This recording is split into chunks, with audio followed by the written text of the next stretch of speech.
मोदीजींची सभा पुण्यामध्ये होऊन आता 2 दिवस झाले.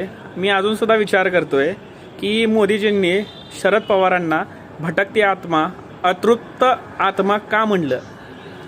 कारण अतृप्त किंवा भटकती आत्मा केव्हा म्हटलं जातं, जेव्हा एखाद्या माणसाच्या इच्छा पूर्ण न होता तो माणूस मेला आणि त्याची आत्मा भटकत राहिली तेव्हा आपण या शब्दाचा प्रयोग करतो. एवढ्या खालच्या थराला जाऊन एका 83 वर्षाच्या व्यक्तीवर अशी टीका करणं मोदीजींना शोभतं का.